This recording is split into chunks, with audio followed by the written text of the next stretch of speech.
بسم اللہ الرحمن الرحیم۔ تقریر کا دوسرا نام اظہار خیالات ہے۔ دیکھیے، جب متخیلہ ہی باطل ہو تو خیالات کی پاکیزگی کا نام لینا ہی فضول ہے۔ مطلب کیا ہے؟ تقریر کا دوسرا نام اظہار خیال، یعنی آپ کے ذہن میں جو خیالات آتے ہیں اسی کے اظہار کا نام تو تقریر ہے۔ اگر آپ کے ذہن میں کچھ چیزیں جب آپ مطالعہ کرتے ہیں تو آپ کے ذہن میں ظاہر سی بات ہے وہ چیزیں پیوست ہو جاتی ہیں، آپ کے دل میں سما جاتی ہیں، بیٹھ جاتی ہیں، اور انہی خیالات کو آپ جو ہے مطالعہ کر کے لوگوں کے سامنے بیان کرتے ہیں، تو وہی خیالات کا اظہار کا دوسرا نام تقریر ہے۔ جب متخیلہ ہی باطل ہو، یعنی جو خیالات آپ کو آ رہے ہیں وہ باطل ہی ہو، تو خیالات کی پاکیزگی کا نام لینا ہی فضول ہے۔ تو خیالات ہمارے ذہن میں جو اچھے آنے چاہیے، وہ کب آئے گا؟ جب ہم کتابوں کا، اچھی کتابوں کا، سیرت کا مطالعہ کریں گے، نبی اکرم صلی اللہ علیہ وسلم کی قرآنی آیات کا، احادیث کا تفسیر کو پڑھیں گے، اور وہ اچھے واقعات ان سب کو اپنے ذہن میں رکھیں گے، ان سب کو پڑھیں گے، ان سب کا مطالعہ کریں گے، تو اچھے خیالات ہمارے ذہن میں آئیں گے۔ تو انہی خیالات کو ہم اظہار کریں گے، وہی ہماری تقریر ہوگی۔ ورنہ کیا ہوگا کہ اگر ادھر ادھر کے میگزین، ادھر ادھر کے افسانے اور ڈرامے اور قصے اور کہانیاں اور لنترانیاں، تو پھر زبان پر بھی اور ذہن میں بھی وہی خیالات سب آنے لگیں گے، جادوئی قصے، یہ وہ ڈش ڈیٹ۔ تو ہمارے خیالات کا اظہار جو ہے کا نام ہی تقریر ہے، اس لیے ہمارے ذہن میں اچھے خیالات کا آنا بہت ضروری ہے۔ اسی طرح سے کامیاب مقرر وہی ہے جس کی زبان میں تذبذب ہو اور نہ ہی تزلزل، ہے نہیں، اور اس کی تقریر میں اول سے آخر تک ربط و تسلسل ہو۔ کیا مطلب ہے؟ کہ بہترین مقرر اور خطیب وہی ہے جس کی زبان میں تذبذب نہ ہو، ڈر نہ ہو، یہ بیان کریں کہ نہ کریں، یہ وہ دیس، یعنی ادھر ادھر تذبذب اور تزلزل نہ ہو، کہ بعض دفعہ وہ کشمکش کا شکار ہو جاتا ہے، یہ بیان کرے وہ بیان کرے، کبھی یہ بیان کر رہا، کبھی وہ بیان کر رہا، کبھی یہاں پر بیان کر رہا، کبھی وہاں بڑھ رہا، کبھی یہ موضوع کبھی وہ موضوع، یعنی اس طرح سے اس کو چین اور سکون نہیں ہے۔ ایک جو ہے موضوع کو چھوڑ کر دوسرے موضوع کی طرف چلے جانا، یہ بھی ایک بہترین اور اچھے مقرر کی پہچان اور علامت نہیں ہے، ٹھیک ہے نہیں؟ کہ ایک موضوع سے شروع کیا بات کو اور دوسرے موضوع پر چلے گئے اور دوسرے ٹاپک کو چھیڑ دیا، اور کبھی یہاں آ رہے کبھی وہاں جا رہے، تو یہ نہیں ہونا چاہیے۔ اسی طرح اور اس کی تقریر میں اول سے آخر تک ربط و تسلسل ہو۔ تو یہ جو ہے بہت ضروری ہے کہ ہماری جو تقریر ہے اس میں ایک ربط ہونا چاہیے، شروع سے لے کر جس عنوان کو آپ نے اٹھایا ہے، وہ عنوان جو تمہیدی کلمات سے ہم شروع کرتے، وہ تمہیدی کلمات بھی ہمارے عنوان سے ریلیٹڈ ہو، ہمارے عنوان سے متعلق ہو۔ اسی طرح قرآن کی آیت اگر آپ بیان کر رہے ہیں، اس کا ترجمہ کر رہے ہیں، تو وہ بھی ہمارے عنوان سے ہی ریلیٹڈ ہو۔ حتیٰ کہ آپ کوئی واقعہ بیان کر رہے ہیں تو وہ بھی ہمارے عنوان سے ریلیٹڈ ہو۔ اسی طرح کوئی حدیث آپ بیان کریں تو وہ بھی ہمارے عنوان سے حتیٰ کہ اگر آپ ایک لطیفہ بھی بیان کر رہے ہیں، اگر وہ لطیفہ صحیح ہے، سمجھانے کے لیے ایک مثال ہے، تو وہ بھی ہمارے عنوان سے ریلیٹڈ ہی ہو۔ ایسا نہ ہو کہ آپ کا عنوان کچھ اور ہے اور آپ کوئی اور واقعہ، کوئی اور قصہ، کوئی اور آیت سنا رہے ہیں، تو ایسے کیا ہوگا؟ ایسے یہ جو ہے ایک بہترین مقرر کی علامت نہیں ہے۔ چلیے آگے بڑھتے ہیں۔ اعلیٰ مقرر بننے کے لیے من جملہ دیگر امور میں سے ایک عزم بالجزم بھی ہے۔ کسی مجلس میں کھڑا ہونا اور پھر آزادی کے ساتھ خیالات کا اظہار کرنا بڑی دلیری اور جرأت کی بات ہے، خاص کر متنازع فی مسائل پر رائے زنی کرنے کے لیے بڑی ہمت درکار ہے۔ کیا معلوم ہوا کہ اعلیٰ مقرر بننے کے لیے من جملہ دیگر امور میں سے جو ابھی ہم نے بیان کیا ہے اس میں ایک عزم بالجزم بھی ہے، یعنی ٹھوس مضبوط ارادہ بھی ہے۔ یہ بہت اہم ہوتا ہے۔ کسی مجلس میں کھڑا ہونا اور پھر آزادی کے ساتھ خیالات کا اظہار کرنا بہت دلیری اور جرأت کی بات ہے، اس لیے آپ نے ارادہ مضبوط کرنا کہ نہیں، میں نے بیان کرنا ہے تو بس کرنا ہے،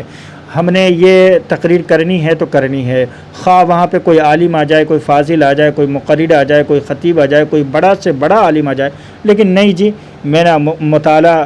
پختہ ہے، میں نے پکا یاد کیا ہوا ہے، ذہن نشین کیا ہوا ہے، مطالعہ کیا ہوا ہے، میری تیاری مکمل ہے، تو ارادہ ہمارا مضبوط ہونا چاہیے، چاہے کوئی بھی آ جائے، آندھی یا طوفان آئے، میں نے اپنی تقریر کرنی ہے، لوگوں کے سامنے بیان کرنا ہے۔ اسی طرح خاص کر متنازع فی مسائل پر رائے زنی کرنے کے لیے بہت ہمت درکار ہوتی ہے کہ کہیں غلطی نہ ہو جائے، کہیں خطا نہ ہو جائے، خود اپنا مسئلہ جو ہم بیان کر رہے ہیں وہی غلطی نہ ہو جائے اور دوسرے اس کو جو ہے پکڑ لیں، تو یہ بہت ہی عزم اور حوصلے کے ساتھ یہ کام جو ہے کیا جاتا ہے، اور اس کے لیے بہت ہمت اور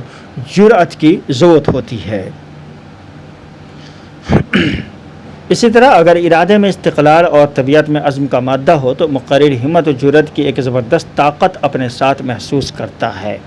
ممکن ہے کہ وقت پر الفاظ یاد نہ آئیں، خیالات محو ہو جائیں، ہچکچاہٹ لڑکھڑاہٹ کی کیفیت پیدا ہو جائے، لیکن جب ارادہ مضبوط ہوگا تو زبان کی لغزش ناممکن ہے۔ اس سے معلوم ہوا کہ اگر آپ کے اندر استقلال ہے، اگر آپ کا پختہ ارادہ ہے، اگر آپ واقعی اپنے ہمت دکھائی اور جرأت سے آپ اگر کام لے رہے ہیں تو کبھی کبھی ایسا ہوگا آپ کے ساتھ، ہمارے ساتھ ہوتا ہے کہ خیالات ہمارے محو ہو جائیں، خیالات ختم ہو جائیں، خیالات نہ آئیں، ذہن میں کوئی بات نہ آئے، ہچکچاہٹ ہو، لڑکراہٹ ہو، لیکن چونکہ ارادہ ہمارا مضبوط ہے تو لغزش بھی ہماری زبان نہیں کرے گی، تو زبان کی لغزش بھی ناممکن ہے۔ تو اس لیے ہمت اور استقلال کے ساتھ اور جرأت کے ساتھ اور طاقت کے ساتھ جو ہے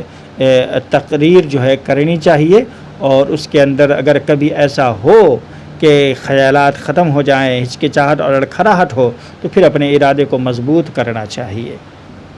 اسی طرح مقرر کی شائستگی، صداقت اور استقلال کامیابی کے ضامن ہیں۔ خود بینی و خودسرائی بیہودگی ہے کیونکہ اس سے سامعین متنفر ہو جاتے ہیں۔ کیا مطلب یہ ہے کہ ایک مقرر جو شائستگی اختیار کرتا ہے، صداقت اور استقلال کے ساتھ، سچائی کے ساتھ، صبر کے ساتھ ہے، تو یقیناً وہ اس کی کامیابی کی یہ دلیل ہے کہ یقیناً وہ کامیاب ہوگا اگر وہ حق بات بیان کر رہا ہے، صبر کر رہا ہے، شائستگی اس کی زبان کے اندر، تو پھر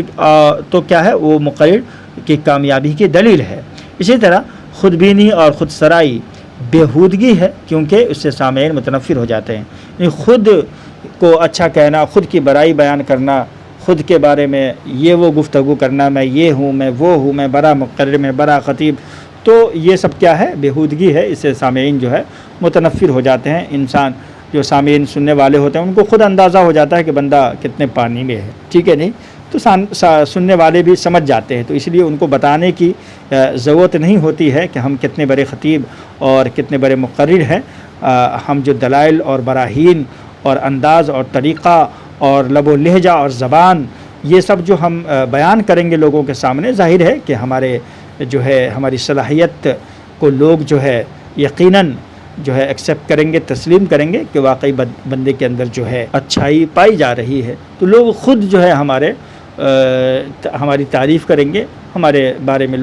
دوسرے لوگوں کے سامنے بیان کریں گے، ہم کو بیان کرنے کی ضرورت نہیں ہے۔ اسی طرح اعلیٰ درجے کی قوت و گویائی کے بغیر کوئی شخص مقرر نہیں بن سکتا، یعنی کہ آپ کے اندر جو ہے آپ کی آواز جو ہے وہ بالکل طاقت والی ہونی چاہیے،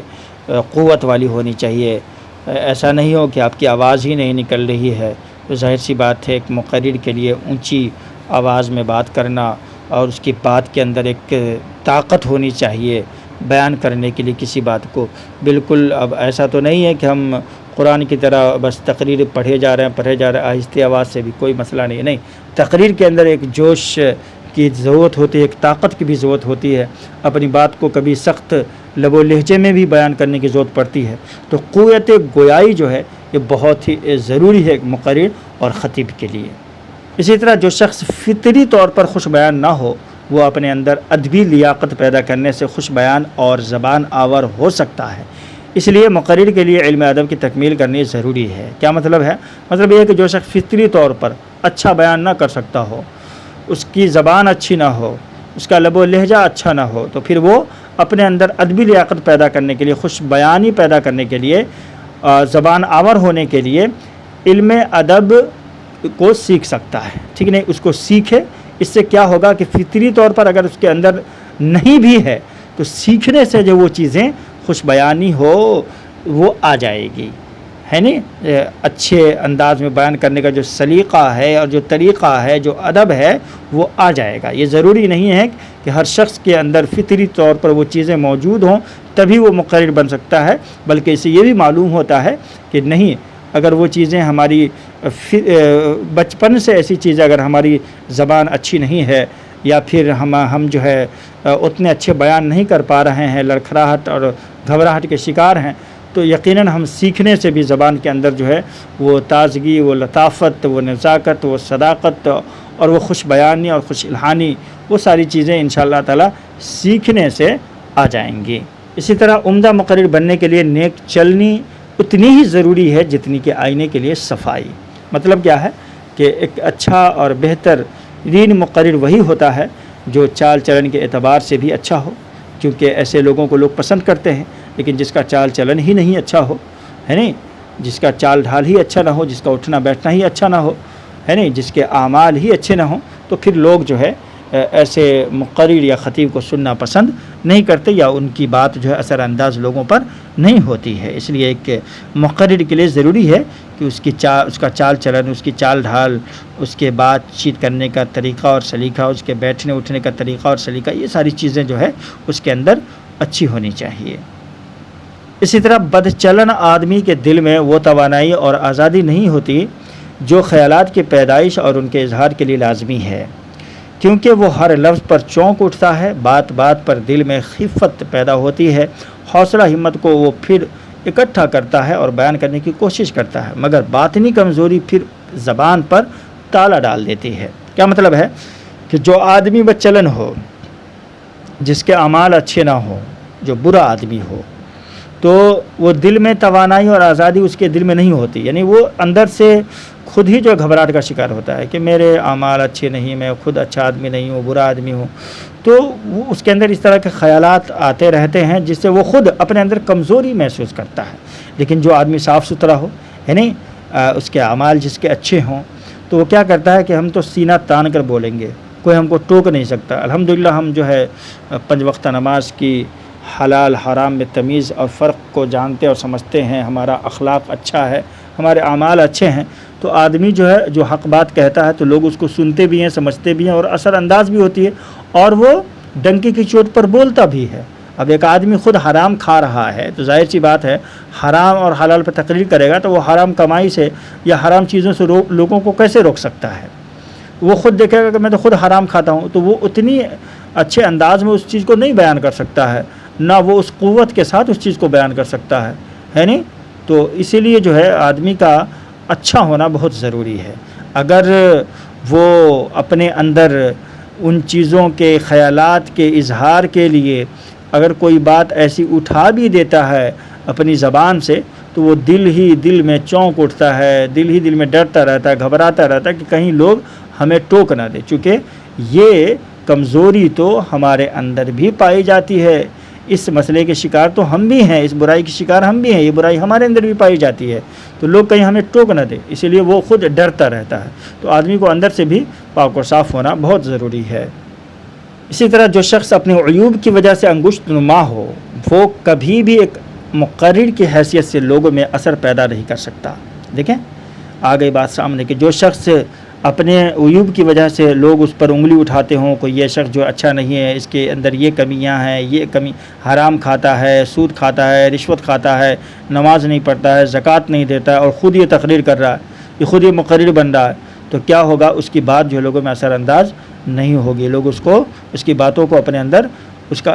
کی باتوں کا اثر نہیں لیں گے۔ تو ایسے لوگ جن کے عیوب کی وجہ سے ان پر نشاندہی کی گئی ہو، ان پر انگلی اٹھتی ہو، تو ایسے لوگ جو اچھے بہترین مقرر نہیں بن سکتے ہیں۔ اسی طرح جب بدچلن مقرر اسٹیج پر رونما ہوتا ہے تو پبلک میں یعنی عوام میں اس کے متعلق چیمی گوئیاں شروع ہو جاتی ہیں کہ دیکھو آ گیا، اپنے تو بہت سارے اعمال اس کے خود ہی خراب ہیں اور ہم کو آئے ہیں سمجھانے کے لیے، اپنے تو ایسے کرتے ہیں اور ہم کو ایسے سمجھاتے ہیں، جیسے کہ قرآن نے بھی کہا ہے اتأمرون الناس بالبر وتنسون انفسکم وانتم تتلون الکتاب افلا تعقلون، ہے نہیں؟ کہ لوگوں کو اچھی بات کہتے ہو اور خود اپنے آپ کو بھول جاتے ہو، تو ایسا نہیں ہونا چاہیے۔ ایک مقرر کے لیے دل کی صفائی جتنی لباس جتنا صاف ہونا ضروری ہے، اتنے ہی اندر سے بھی یعنی جتنا اس کا ظاہر صاف ہے اتنا باطن بھی صاف ہونا چاہیے۔ ناظرین، تو یہ کل ملا کر جو ہے 20 اہم نکات تھے تقریر کے تعلق سے اور ہدایات کے تعلق سے۔ امید ہے کہ یہ ویڈیو آپ کو ضرور پسند آئی ہوگی۔ اگر معلومات اچھی لگی ہے تو ویڈیو کو لائک ضرور کیجیے گا، چینل پہ نئے تو چینل کو سبسکرائب بھی کر لیجیے گا۔ انشاءاللہ مزید اس طرح کے نکات ہم آپ کے لیے لے کر حاضر ہوں گے اگلی ویڈیو کے اندر۔ السلام علیکم ورحمۃ اللہ وبرکاتہ۔